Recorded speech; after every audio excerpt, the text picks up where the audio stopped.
Hello and welcome to the Temple at Homes with your host, Indie Comics Jones. Today is June 20th, 2023. This is episode 577. We're going to take a look at Almighty. This is issue number 1, coming out from Image Comics at a whopping $3.99, and is also not a recommend by me. I didn't enjoy this comic. I have read LaRoche before. He wrote a series called Final Warning. It started out pretty good, but then it didn't. It took a weird pathway, let's just say, that wasn't satisfying at the end.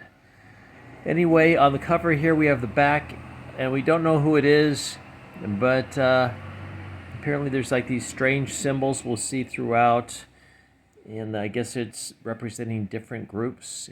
It is dystopia. It is yet another Nocterra type story, and we'll get into that as well. Let's take a quick look to see who worked on this. Edward LaRoche, or LaRoche, I'm not sure how you say it, was the writer and the artist. Brad Simpson, the colorist. James Reed did the letters, and Donnie Hodges did the editing. Okay, and then we get a quick blurb here. Kind of talks about what happened 2059 after decades of internecine civil war. I'm not sure what that means. A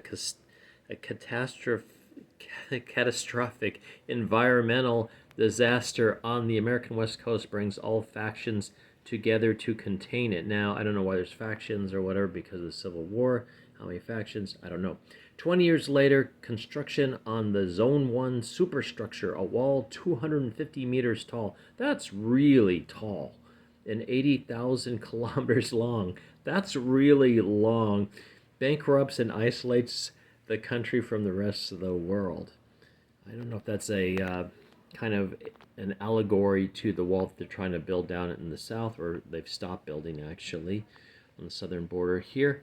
What emerges from the aftermath is a third world America, fractured, decentralized, and depleted of its resources. Kind of sounds what's going on here now, actually. Barricaded communities maintained by private security, paramilitary strike squads, and militias are the only safe refuge from roving motorcycle gangs and narco-terrorists. And that's pretty much all we see in this is the roving motorcycle gangs and narco-terrorists. We don't see too much of the other things. Then we skip to 2098, and basically like 30 years later or 40 years later. A girl has been abducted, and a killer has been hired to find her and bring her home. Now, I just assume that the killer is this character in the story. It's never really brought out. But we see this young girl who escapes her chain. She's in this house in the middle of nowhere. She slips out without her abductors seeing her. Why she was abducted, we never really find out. She's jumping the fence. She says she can hear them coming.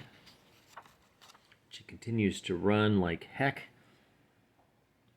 And the sequential art in it is actually pretty good. Just saying. I don't really like the way the characters are drawn. But the art itself, just the way the pacing of the story is pretty decent.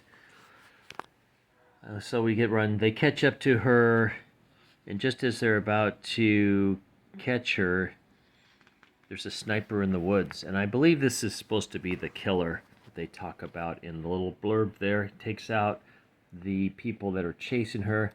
This guy apparently is a brother of a leader of one of these gangs, and that plays heavily into this first issue. So they're all blown away, and then we finally see our killer, I guess, or sniper, and this is the one that apparently has been hired to save this girl. And we get a closer look. Her eyes are funky. The girl even questions why you are. She says, "I'll take you home."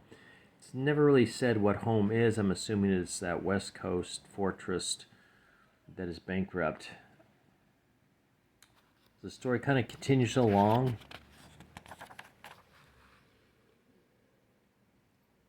And we get a little bit of backstory of people getting attacked at a I guess they're not being attacked, but She was actually helping out at a hospital. I'm sorry. And she couldn't take it anymore. She wanted to be part of the solution, and it was just too much for her. So she hitched a ride with a supply trucker named Phil. It looks like he has a Jesus cargo van or something. And apparently he gets picked off, and that's by those roving gangs. And you can see like the insignia on this guy's forehead. That means something. It's kind of like a SWAT sticker type. And I guess there's going to be some semblance throughout this story. So shoots the driver, thing flips over, and of course she's okay. And this roving groups, they threaten to like eat her and stuff. It's just kind of a strange story. They take her to this place. So we're kind of backtracking to how she got to that house in the first place. And I guess she's maybe telling the story back to this person that is trying to bring her back to her home. Meanwhile, the rest of the gang catches up, finds the dead bodies, and they have to report to headquarters that the guy's brother has been shot dead. And he's not real happy about it. And these are kind of creepy looking people. There's like one girl, looks like her mouth's been slit or something. And I guess she's the toy of this leader whose brother has been killed. And he threatens to get them. Like, I guess they know who took her, but I'm not quite sure why they know that. Okay, then we switch to a little bit longer. It's taken them a long time to get back here. We started like in September, now it's November. I'm not sure where she's getting fuel. She's part of this Lux Imperial. I don't know if that's part of one of the factions or just a biker gang. They seem to have plenty of food. Doesn't really go into too much detail on how they're getting this food. And they continue to drive on.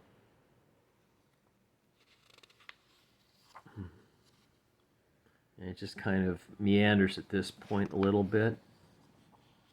Meanwhile, the group is following them, and I guess they're following them for hundreds of miles. I'm just assuming that's what's going on here.